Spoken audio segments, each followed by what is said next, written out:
Siapakah sosok Latendritata Arum Palaka, pengkhianat atau sang pembebas?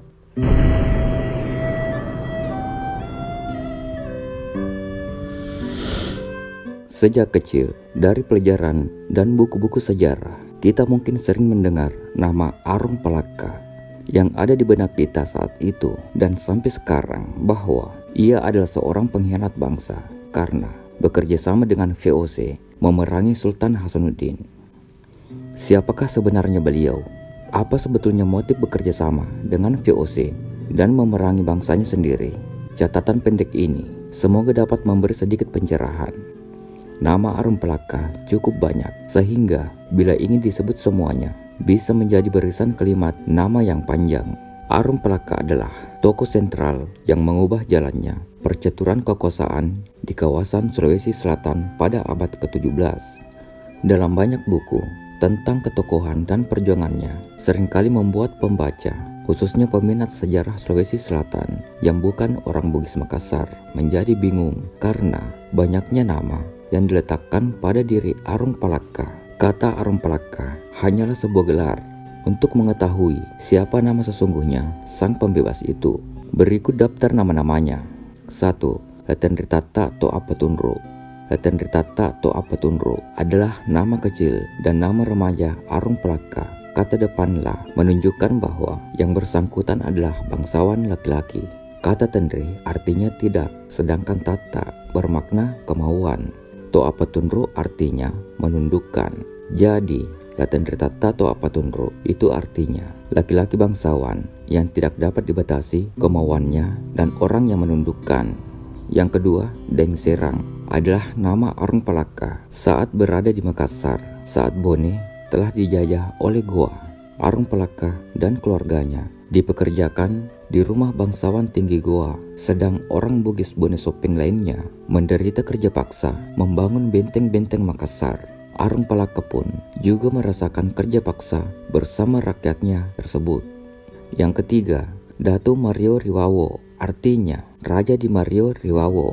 Mario Riwawo adalah kerajaan yang ada di Sopeng. Kerajaan ini adalah warisan dari ibunya, Wetan Risui, Datu Mario Riwawo. Yang keempat, Arum Palaka artinya Raja di Palaka.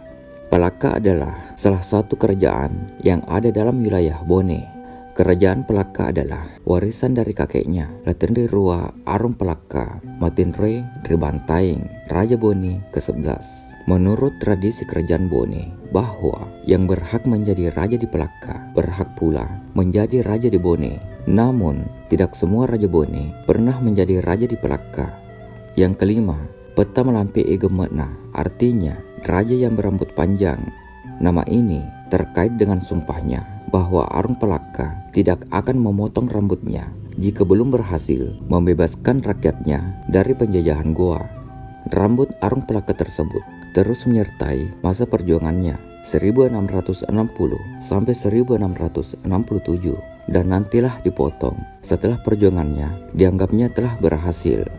Yang keenam, Arum Ugi artinya Raja Bugis. Kompeni Belanda menyebutnya Koning der Bugis. Gelar ini melekat pada Arum Palaka setelah membebaskan negerinya dari cengkraman kekuasaan Goa dan menjadi penguasa atasan, raja tertinggi semua negeri kerajaan Bugis. Ugi artinya Bugis.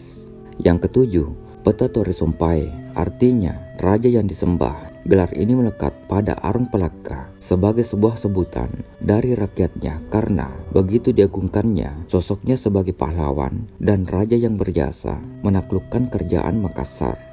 Yang kedelapan, Sultan Sa'aduddin adalah nama atau gelar Islam untuk Arum Palaka. Yang kesembilan, Peta Matinre Ribonto Ala artinya yang meninggal di Bonto Ala, istilahnya di Makassar. Sebenarnya masih ada lagi beberapa nama yang melekat pada diri Arum Palaka Raja Bone ke-15 ini, seperti Datuk Patiro, Datuk Lamuru, dan lain sebagainya, tapi tidaklah terlalu populer. Arum Palaka merupakan anak dari Putri Raja Bone ke-11, dilahirkan di Lamata Sopeng 5 September 1634 pada saat Kerajaan Bone menjadi daerah taklukan Kerajaan Goa ketika penyebaran agama Islam di Sulawesi Selatan dimulai di masa Sultan Alauddin dan meninggal di Bontoala 16 April 1696 usia 62 tahun. Arung Pelaka tumbuh besar bersama Imalombasi, anak Sultan Malikus Said, Raja Goa. Ia sebenarnya menikmati hidup di Kerajaan Goa karena mendapat fasilitas yang sama dengan Imalombasi yang kelak menjadi Sultan Hasanuddin. Bahkan, ia dapat melihat semua bentuk penindasan karena memang dijadikan anak angkat oleh Kareng Patengaluang, Raja Talo yang merangkap Tomak Bicara Buta Naguapati, Kerajaan Goa semasa pemerintahan Sultan Malikus Said, ayah dari Sultan Hasanuddin yang kemudian memberinya nama Pak Dengeng, yakni Daeng Serang. Sedari usia muda, ia menyaksikan dengan kasat mata penderitaan rakyat Bone yang ditindas secara kejam oleh Kerajaan Goa. Salah satu di antaranya adalah kerja paksa untuk membangun benteng dan kanal atau terusan alias sungai buatan.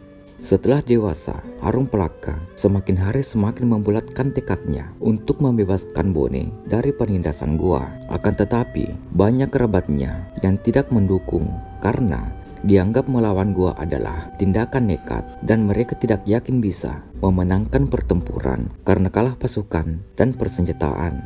Tetapi tekad Arung Pelaka dengan semangat matulu-tulu semangat tea lara dan menyatakan akan bekerja sama dengan setan dari neraka sekalipun demi membebaskan Bone dari penindasan.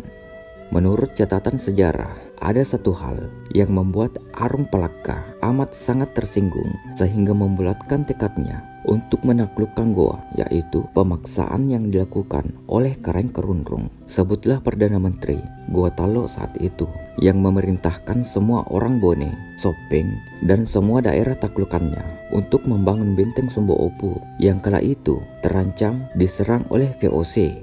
Karena merasa bangsawan, disuruh kerja kasar bersama rakyat Bone waktu itu. Arung Pelaka, Arung Bake, dan Arung Tobala, serta beberapa pengikutnya yang terkenal dengan nama Toangke, menolak dan melarikan diri. Ketika dikejar oleh pasukan Goa, Arung Pelaka lari ke Buton untuk meminta suaka atau perlindungan politik sebelum bertolak di tepi pantai Bulu Cempalagi.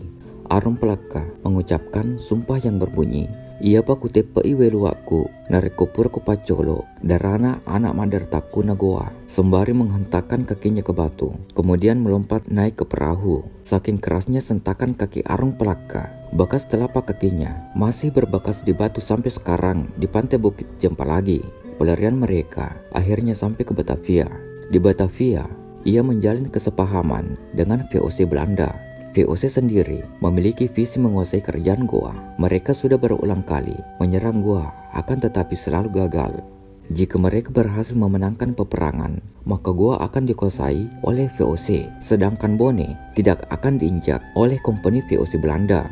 Kesepakatan terjadi, Belanda menyerang Goa dari laut dan Bone menyerang melalui darat. Pada tahun 1667, Makassar jatuh dan terpaksa menandatangani perjanjian Bongaya. Setelah Goa jatuh, Arung Pelaka kembali mendapatkan kerjaannya sampai penghujung abad 17. Arung Pelaka adalah satu-satunya raja yang berhasil menguasai hampir seluruh jazirah Sulawesi Selatan, Sulawesi Tenggara, Maluku, dan Nusa Tenggara. Pengaruhnya sampai ke Sumatera Barat dan Jawa Timur, di mana beliau pernah menghancurkan kekuatan raja lokal di sana, termasuk kerajaan Trunojoyo di Madura. Arung Pelaka juga memiliki gelar Islam, yakni Sultan Sa'aduddin, artinya adalah singa agama. Entah bagaimana, di banyak kronik sejarah, nama Islam Raja-Raja Bone jarang disebutkan. Tidak seperti Raja-Raja Goa Makassar, yang justru lebih ditampilkan adalah gelar Islamnya. Arung Pelaka meninggal di Bontoala 16 April 1696, dimakamkan di Katangka, makam Raja Goa Talo, berdampingan dengan ayah angkatnya, Kareng Patengaluang, Raja Talo. Dari kronologis tidak ada alasan Arung Pelaka dikatakan pengkhianat. Pada waktu itu belum ada NKRI, yang ada adalah kerajaan-kerajaan yang masing-masing ingin mempertahankan eksistensinya. Beliau digelar pahlawan kemanusiaan karena menyangkut seluruh dunia. Pahlawan kemerdekaan atau nasional hanya menyangkut dari Sabang sampai Merauke.